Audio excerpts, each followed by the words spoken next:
প্রিয় শিক্ষার্থীরা, তোমরা যারা গণিত বইয়ের জ্যামিতিতে খুবই দুর্বল বা জ্যামিতি সম্পর্কে ভালো অ্যান্সার করতে পারো না, তাদের জন্য আজকের এই ক্লাসটি। তো আজকের ক্লাসে তোমাদেরকে প্রথমে যে জ্যামিতির গুরুত্বপূর্ণ সংজ্ঞা বা রয়েছে তা নিয়ে আলোচনা করব।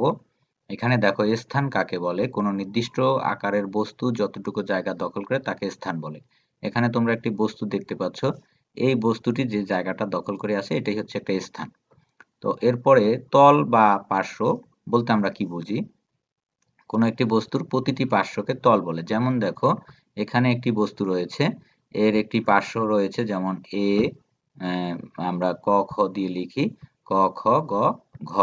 তাহলে এই যে লাল অংশটি, এটা কিন্তু এই বস্তুটির একটি পার্শ্ব বা তল।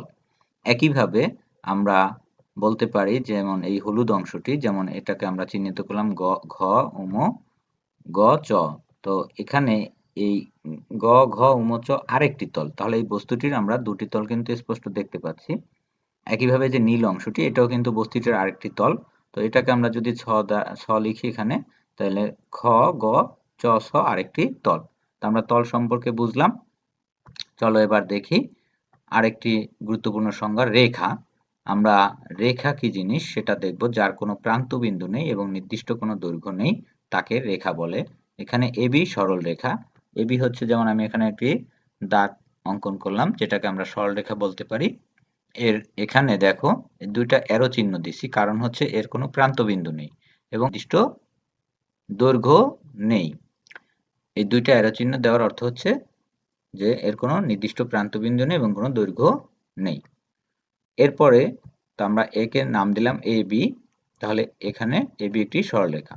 রেখাংশ, যার প্রান্ত বিন্দু আছে এবং কিন্তু দৈর্ঘ্য নেই তাকে রেখাংশ বলে। দেখো, এখানে একটি রেখা অঙ্কন করলাম। তো এখানে এর নাম দিলাম এ এবং বি নাম দিলাম। তো এটার নাম দিলাম রেখাংশ, কারণ দেখো এখানে প্রান্ত বিন্দু আছে, এটা প্রান্ত বিন্দু, এখানে কিন্তু অ্যারো চিহ্ন নাই। তোমরা একটু খেয়াল করে দেখো, আগের যে সরলরেখা অ্যারো চিহ্ন রয়েছে, কিন্তু এই সরলরেখাটায় বা রেখাংশটায় কোনো অ্যারো চিহ্ন নেই, মানে রেখার অংশকেই মূলত রেখাংশ বলে। এরপর রয়েছে রশ্মি, যার একটি মাত্র প্রান্ত বিন্দু আছে এবং নির্দিষ্ট কোনো দৈর্ঘ্য নেই তাকে রশ্মি বলে।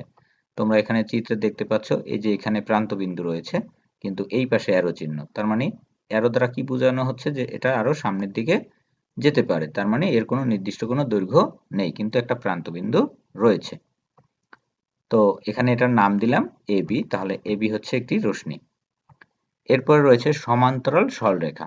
একই সমতলে অবস্থিত দুটি সরলরেখা একে অপরকে ছেদ না করলে তাদেরকে সমান্তরাল সরলরেখা বলে। যেমন আমি এখানে দেখো একটি সরলরেখা আঁকলাম, যার নাম দিলাম এ বি, এবং আরেকটি সরলরেখা আঁকলাম যার নাম দিলাম সি ডি। তাহলে দেখো, এই দুইটা যে সরলরেখা একে অপরকে কখনো ছেদ করে নাই। তার মানে এখানে A B O C D সমান্তরাল সরলরেখা। বক্ররেখা, আমরা বক্ররেখা বলতে বুঝি আঁকা বাঁকা যে রেখা, এটাকে বলে বক্ররেখা। এখানে এবি একটি বক্ররেখা।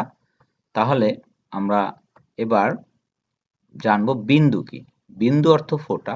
জ্যামিতিতে যার অবস্থা আছে কিন্তু দৈর্ঘ্য, প্রস্থ, উচ্চতা নেই, এমন একটা চিহ্নকে আমরা বিন্দু বলে থাকি।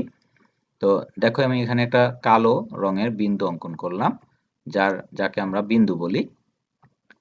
এরপর রয়েছে কোণ। যদি দুইটি রেখা কোনো বিন্দুতে মিলিত হয় তাহলে সেই বিন্দুতে একটি কোণ উৎপন্ন হয়।